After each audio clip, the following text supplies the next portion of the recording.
చందమామ కథలకు స్వాగతం. ఈనాటి మన కథ దేహాభిమానం. ఈ కథ సృష్టిలో ఎలాంటి ప్రాణికైనా తన దేహం మీద ఉండే అభిమానం ఎలా ఉంటుందో చక్కగా వివరించడం జరిగింది. పూర్వం గంగానది ఒడ్డున ఒక మునీశ్వరుడు తపస్సు చేసుకుంటూ ఉండేవారు. ఆయనకు గురుభక్తి గల శిష్యుడు ఉండేవాడు. శిష్యుడి మీద గురువు గారికి అమిత వాత్సల్యం ఉండటం చేత ఎంతో శ్రద్ధగా విద్య నేర్పించారు. ఒకనాడు ఆ ముని శిష్యుణ్ణి పిలిచి, అబ్బాయి, నాకు ఈ జన్మ చాలించవలసిన కాలం సమీపించింది అన్నారు. ఆ మాటకు శిష్యుడు ఉలిక్కిపడి, అదేమిటి మహాత్మా, అప్పుడే నన్ను విడిచి వెళ్ళిపోతారా? అటైతే మీతో పాటు నాకు కూడా మోక్షం కలిగే ఉపాయం చెప్పండి అని కోరాడు. దానికి మునీశ్వరుడు, నాయనా, నాకు మోక్షం కలగటం లేదు. నేను ఈ జన్మలో ఘోరమైన పాపం ఒకటి చేశాను. ఆ మహాపాపానికి ఫలితంగా నేను మళ్ళీ జన్మ ఎత్తాలి. జన్మ అంటే మనిషి జన్మ కూడా కాదు, వరాహ జన్మ ఎత్తాలని విధి లిఖితమైంది అన్నారు. ఆ మాటలు వినేటప్పటికీ శిష్యుడికి నోట మాట రాక కర్రలా నిలబడిపోయాడు. అప్పుడు మునీశ్వరుడు, నువ్వు నేను విచారించి లాభం లేదు శిష్య.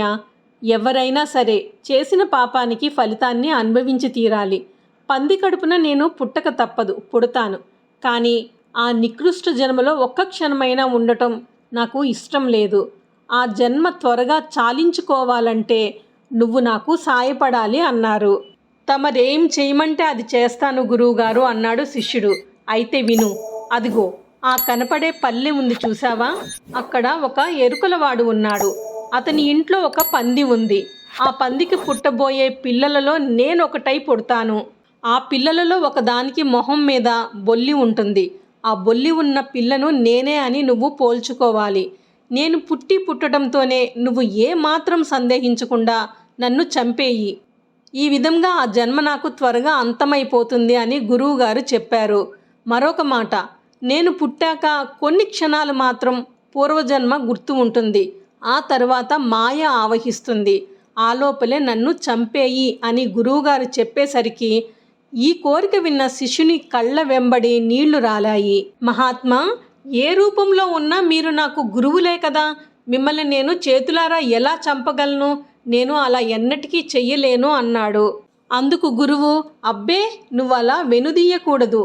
ఏమంటే ఈ పని నాకు ఉపకారం చేయటం కోసం కనుక హింస అనిపించుకోదు అని చెప్పి శిష్యుణ్ణి ఒప్పించారు. ఇలా చెప్పి మునీశ్వరుడు ప్రాణాలు విడిచారు.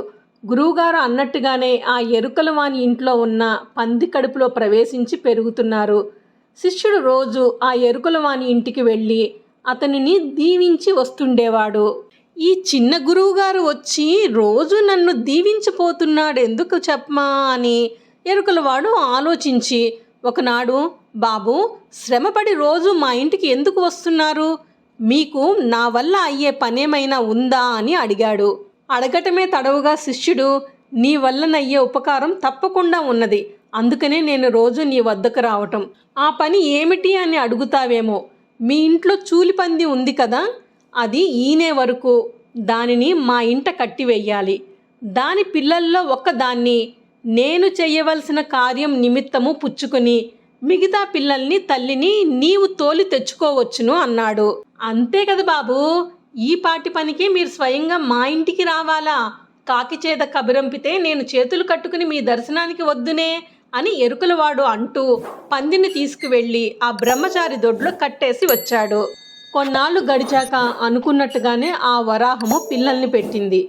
వాటిలో నొసటి పైన తెల్లటి మచ్చగల పిల్ల భూమి మీద పడటంతోనే గురువుగారి ఆజ్ఞ ప్రకారం దానిని మోది చంపివేయటం కోసం శిష్యుడు దుడ్డుకర్రనెత్తాడు.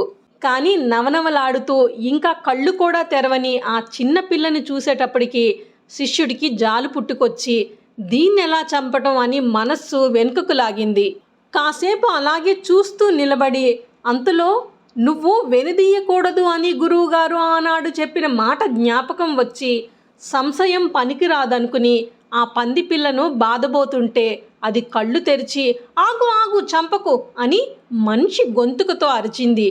ఆ శిష్యుడు అట్టే నిలబడిపోయాడు. అప్పుడు ఆ పంది పిల్ల రూపంలో ఉన్న గురువు శిష్యునితో, అబ్బాయి, నేను భూమి మీద పడటంతోనే నన్ను నువ్వు చంపివేయకుండా ఆగావు. నేను కళ్ళు తెరవటంతోనే ఈ శరీరం మీద నాకు అభిమానం కలిగింది. ఈ వరాహ జన్మలో ఉండి కూడా సుఖాలు అనుభవించచ్చని తోస్తుంది. కనుక ఈ జన్మ కొన్నాళ్ళు గడుపుతాను. నువ్వు ఆలోచించక నీ దారిన నువ్వు పో అన్నారు. ఆ మాటలు వినేటప్పటికీ శిష్యునికి చాలా ఆశ్చర్యం వేసింది. ఈ నీచ జన్మలో ఒక్క క్షణం కూడా ఉండలేనని వాపోయిన గురువే ఇప్పుడు ఇలా అంటున్నారేమిటి అని ఆలోచిస్తూ, స్వామి, ఈ నీచ జన్మలో మీకు కలిగే సుఖం ఏమిటి అంటూ అడిగాడు శిష్యుడు. ఆ ప్రశ్నకు పందిపిల్ల, ఇది నీచ జన్మ అని ఇదివరకు అనుకున్నాను కానీ ఆ ఉద్దేశం ఇప్పుడు మారిపోయింది.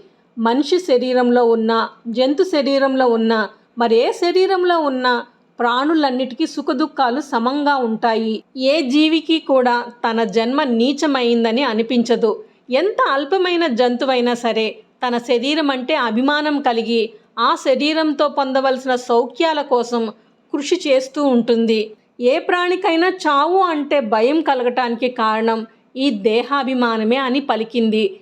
శిష్యుడు ఇంకా గురువుగారితో ఏదో మాట్లాడదామని అనుకున్నాడు. ఇంకెక్కడి గురువు, ఆ పందిపిల్లకి మరుక్షణంలోనే తాను పూర్వజన్మలో ఫలానా మునీశ్వరుణ్ణి అనే జ్ఞానం పోయి ఆ పంది జన్మలో కలిగే కష్టసుఖాల అనుభవం ప్రారంభమైంది. ఆ పిల్ల తక్కిన పిల్లలతో పాటు తల్లి దగ్గరికి పోయి పాలు తాగటం మొదలుపెట్టింది. చేసేది లేక శిష్యుడు కర్మఫలాన్ని ఎవరూ తప్పించలేరని నిశ్చయించుకుని ఎరుకుల వాడిని పిలిపించి పందిని పిల్లల్ని వాని ఇంటికి పంపించి వేశాడు.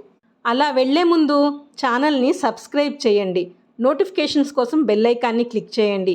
వీడియోని లైక్ అండ్ షేర్ చేయండి. మరిన్ని చందమామ కథల కోసం చందమామ కథలు ప్లేలిస్ట్ని విజిట్ చేయండి.